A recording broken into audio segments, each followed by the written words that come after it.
क्या प्रेरणा दी? छोटी सी अवस्था थी पार्वती जी की, छोटी, और छोटी सी अवस्था में माँ पार्वती जी को नाना के घर में भेज दिया गया था। पितरों के घर में पार्वती जी पहुंच गई थी और पितरों के घर में बैठकर पार्वती जी ने ज्ञान उपदेश ग्रहण किया। बहुत शिव की भक्ति कैसे करना है, शंकर जी की आराधना कैसे करना है, शिव की स्तुति कैसे करना है, ये पार्वती जी ने अपनी नाना और नानी से सीखा था। ये पार्वती जी ने अपने नाना नानी के घर में सीखा था, पितरों से सीखा। गर्ग संहिता कहती है और कूर्म पुराण कहती है, तुम्हारे घर में अगर सत्यनारायण जी की कथा हो रही है, तुम्हारे घर में शंकर जी का अभिषेक हो रहा है, तुम्हारे घर में पार्थिव शिवलिंग का निर्माण हो रहा है, तुम्हारे घर में अगर तुम कोई व्रत रख रही हो, तुम्हारे घर में कोई उपास कर रही हो, तुम्हारे घर में कोई उद्यापन हो रहा है, तुम्हारे घर में कोई अच्छा कार्य हो रहा है, तो ये करवाने वाला कोई दूसरा नहीं होता, इसको करवाने वाले तुम्हारे घर के पितृ होते हैं, जो ऊपर बैठकर तुम्हारे घर में अच्छा कार्य कर रहे हैं।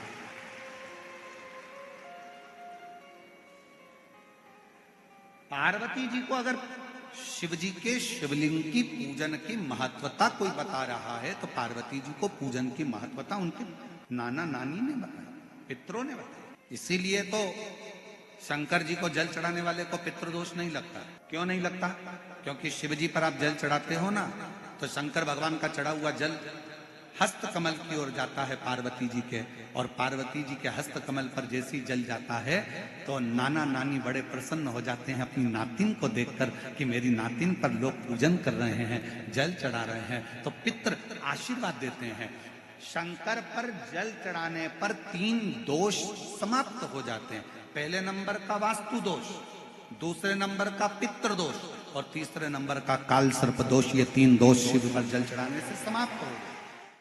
शिव की आराधना, जितने शास्त्र हैं, जितनी पुराणे हैं, सबको पढ़िए, सबका अध्ययन करिए।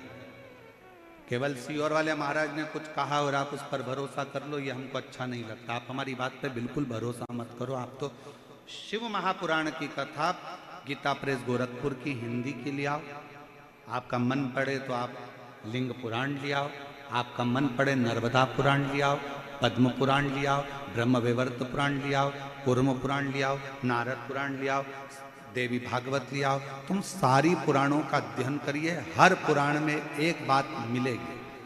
क्योंकि कोई भी पुराण, भागवत जी चालू होती है तो उसमें शंकर जी की कथा आती है, रामचरितमानस चालू होती है तो उसमें शिव जी की कथा आती है, पद्म पुराण चालू होती है तो उसमें शिव जी की कथा आती है, ब्रह्म वैवर्त पुराण चालू होती है तो उसमें शिव जी की कथा आती है। ऐसी कोई पुराण नहीं जो शंकर जी की कथा से चालू नहीं होती। प्रत्येक पुराण शिव जी की कथा से प्रारंभ होती है और प्रत्येक पुराण में वर्णन आता है कि जिसने दिल से शंकर भगवान का अभिषेक किया, 1 लोटा जल समर्पित करा, उसको शिव सरलता से प्राप्त।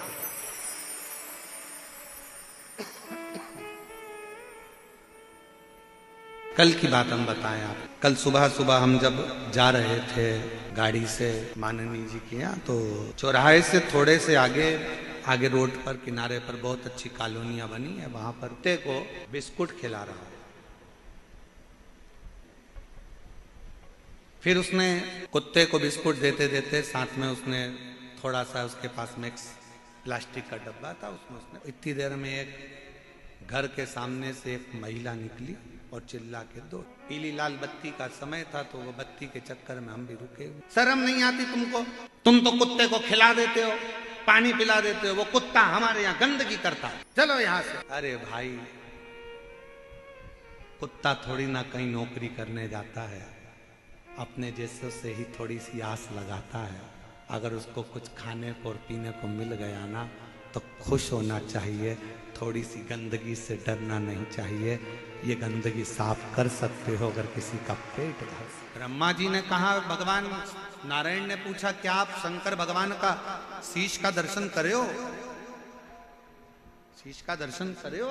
केवल 33 कोटि देवता में केवल एक देव है, देव अधिदेव महादेव, केवल एक देव, जिनका पूरा परिवार शिवलिंग के उस स्वरूप के अंदर विराज। आप दर्शन करिए,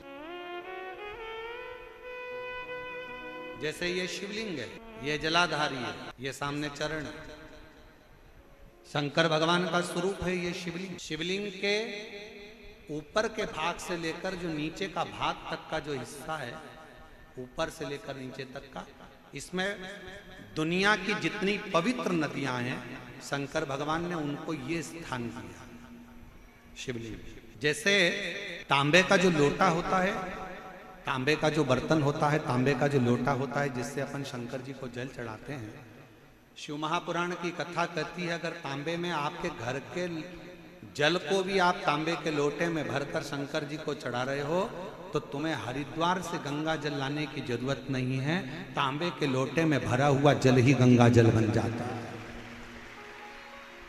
महाराज, तांबे के पात्र में अगर जल भरा हुआ है, क्यों कहा कि मंदिर का जल नहीं, अपने घर से जल लेकर जाओ, अपने घर से। क्योंकि दुविधा कहां पर है? घर पर। दुख कहां पर है? घर पर। कष्ट कहां पर है? घर पर। बीमारी कहां पर है? घर पर। तकलीफें कहां पर है? घर पर। तो अपने घर का जल भरो, तांबे के लोटे में लेकर शंकर जी के मंदिर जाओ। हरिद्वार का लाया हुआ जल नहीं है गंगा जल, कहीं से लाया हुआ गंगा जल नहीं है, कोई जरूरत नहीं। अपने मटके का पानी भर लो, अपने हंडे का पानी भर लो, अपने घर का लोटा भर कर जल लो। तांबे के लोटे में जब जल भर कर लेकर जाओगे तो तांबे का पात्र सादे जल को भी गंगा जल बना देता है। और